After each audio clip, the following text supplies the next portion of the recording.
இன்றைக்கி வந்து ஒரு க்ளூட்டன் ஃப்ரீ கேக்கு, அதாவது கோதுமை மாவு யூஸ் பண்ணி ஒரு சூப்பரான கேக் ரெடி பண்ண போகிறோம்.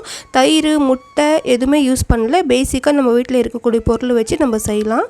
அதுக்கு 1 கப்பு கோதுமை மாவு, 1/2 கப்பு சர்க்கரை பொடிச்சது, பேக்கிங் சோடா, இது வந்து பேக்கிங் பவுடர் இல்லை, நம்ம ஆப்ப சோடா இருக்கும் இல்லையா, அதுதான் யூஸ் பண்ணுறோம். வெனிலா எசன்ஸ் 3/4 கப்பு காய்ச்சி ஆற வச்ச பால், 1/4 கப்பு கொக்கோ பவுடர், 1 பிஞ்ச் உப்பு, ஒரு டீஸ்பூன் வந்து லெமன் ஜூஸ் எடுத்து வச்சுருக்கிறேன். இது வந்து 1/4 கப்பு எந்த ஃப்ளேவர் இல்லாமல் எண்ணெய். இவ்வளோ தான் இன்க்ரீடியன்ட்ஸ். இப்போ வந்து ஏதாவது ஒரு பாத்திரம் இந்த மாதிரி ஃப்ளாட் பேஸாக இருக்கிறது எடுத்துக்கலாம். ஒரு 6 இன்ச் மோல்டு இருந்தால் போதும், நல்லா ஹைட்டாக வரும். இது வந்து கொஞ்சம் பெருசு, ஸோ வந்து கொஞ்சம் ஃப்ளாட்டாக தான் வந்து இருந்துச்சு. இப்போ நம்ம பேக்கிங் ஷீட் போடாமையே இந்த மாதிரி எண்ணெய் அப்ளை பண்ணிவிட்டு மேலே கொஞ்சமாக கொக்கோ பவுடர் டஸ்ட் பண்ணிக்கலாம். இப்போ வந்து எண்ணெய் ஆட் பண்ணிவிட்டு அதில் வந்து நம்ம சர்க்கரை எடுத்து வச்சுருந்தோம் இல்லையா, 1/2 கப்பு பொடிச்சது, அதை ஆட் பண்ணி இது மாதிரி மிக்ஸ் பண்ணிக்கலாம். ஸோ இப்போ வந்து பால் கொஞ்சம் கொஞ்சமாக ஆட் பண்ணிக்கலாம். நான் ஃபஸ்ட்டு பாதி பால் ஆட் பண்ணி நல்லா மிக்ஸ் பண்ணிக்கிறேன். ஸோ நல்லா மிக்ஸ் ஆகிடுச்சு. இப்போ லெமன் ஜூஸ் ஆட் பண்ணிக்கலாம். வெனிலா எசன்ஸ் வந்து ஒரு 1/2 டீஸ்பூன் ஆட் பண்ணிக்கிறேன். நம்ம முட்டைலாம் போடல, இருந்தாலும் வெனிலா எசன்ஸ் ஆட் பண்ணால் ஒரு நல்ல ஃப்ளேவர் கொடுக்கும். இப்போ வந்து ஒரு சல்லடை வச்சு நம்ம எடுத்து இந்த கோதுமை மாவு, 1/4 கப்பு கொக்கோ பவுடர், உப்பு, அதுக்கப்புறமா பேக்கிங் சோடா எல்லாத்தையும் ஆட் பண்ணி நல்லா சலிச்சிக்கலாம்.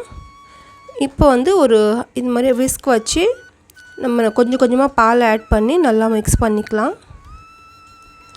நல்லா நம்மளுக்கு வந்து கொஞ்சம் இது போரிங் கன்சிஸ்டன்சியில் இருக்கணும், கொஞ்சம் தண்ணியாகவே தான் இருக்கணும்.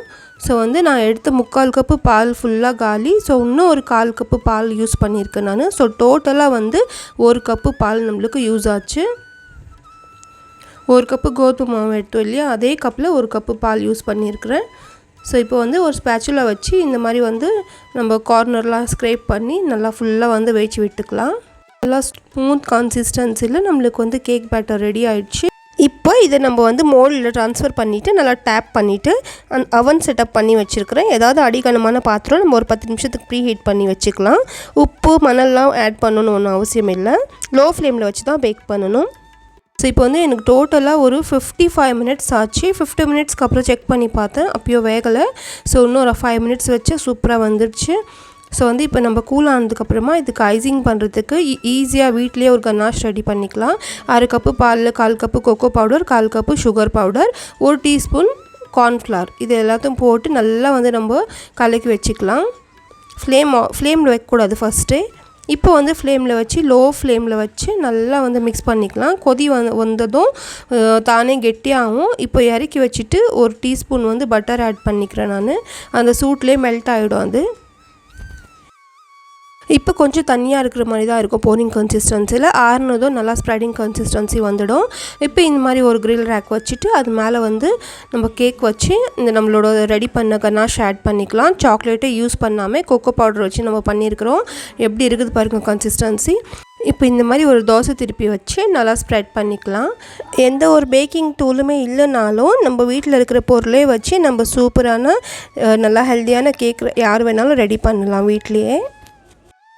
இப்போ பார்த்தீங்கன்னா ஏதாவது ஒரு ரிங்கோ இல்லை ஏதாவது டப்பா இது மாதிரி வச்சுட்டு இந்த பதாமுக்கு வந்து நான் கொஞ்சமாக வந்து நல்லா இந்த மாதிரி க்ரஷ் பண்ணி எடுத்து வச்சுருக்கிறேன். ஸோ அது வந்து ஃபுல்லாக நம்ம வந்து கார்னிஷிங்க்கு சைடில் போட்டுக்கலாம். இப்போ நம்ம அந்த டப்பாவை எடுத்தோன்னா நடுவில் சூப்பராக நம்மளுக்கு வந்து ஒரு அழகான டெக்கரேஷன் கிடச்சிடும். இப்படியே நம்ம வந்து கட் பண்ணிக்கலாம். பட் வேணும்னா இன்னும் கூட நம்ம டெக்கரேஷன் பண்ணிக்கலாம். நான் குழந்தைங்களுக்காக இன்னும் கொஞ்சம் எக்ஸ்ட்ரா கொஞ்சம் ஃபேன்சியாக இருக்கட்டும்னு கொஞ்சம் டெக்கரேட் பண்ணியிருக்கிறேன். ஸோ பார்க்கலாம் எப்படின்னு சொல்லிட்டு. என்கிட்ட ஆல்ரெடி யூஸ் பண்ண ஒரு கேக் போர்டு இருந்துச்சு. ஸோ அதுலேயே நான் வந்து வச்சுட்டேன்.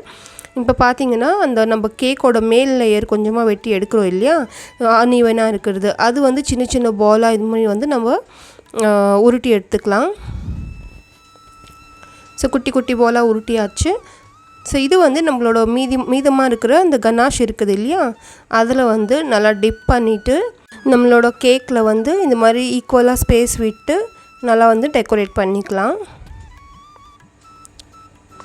ஸோ அவ்வளோதான், ரொம்ப ஈஸியாக டேஸ்டியான ஹெல்த்தியான கேக் ரெடி ஆகிடுச்சு. நீங்களும் கண்டிப்பாக ட்ரை பண்ணி பாருங்கள். இன்னொரு vlogல பார்க்கலாம். பாய்.